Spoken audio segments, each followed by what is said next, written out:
Cash po. So, what's up guys? Ginawang tayo. So, see you tomorrow. Tomorrow topic. Napadaan ako dito sa Eastern University. So, dito sa Nicanor Reyes City of Manila. So, dito lang yan, Eastern University.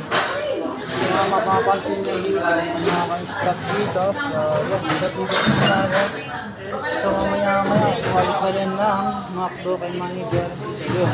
So, what's up guys? So, shooting na natin yung ating tomorrow coffee. So, order na natin. So, pakita natin sa mga staff dito. So, 21 nila yung ating pangalan dito, tomorrow coffee.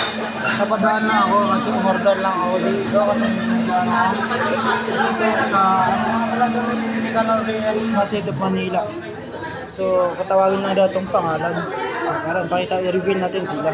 So, pakita natin, i-reveal natin sila. Yun, parang kinakabahan ako. Doon, cash. Pang cash lang to sa akin.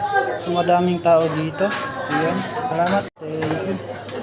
So, guys, tingnan natin sa 99, kung 99 dito sa McDo. Dito si Vice Gende. Yan, Vice Gende. Sa McDo, mag-order tayo ng 99. So, yun, antayin nyo. Guys, mag-order na tayo. One piece is mushroom paper na. May fries and drink? Medium na po ba yung fries and drink? Pero pag may yung french, may french fries. Nasa tissue kasi. Sorry, May french fries. 129 nito yun. Yung 99 wala. Meron pa regular lang. Regular. Sige. Take out ko Yung 99 po ba? Or yung 100? Let's go na. 129 na lang para sure. Take out, sir, no? Take out. Baka may scholar din. So, magbayad na tayo. Dito tayo sa Ay, 9 pesos ka, sir? Wala. Last na lang. Yeah.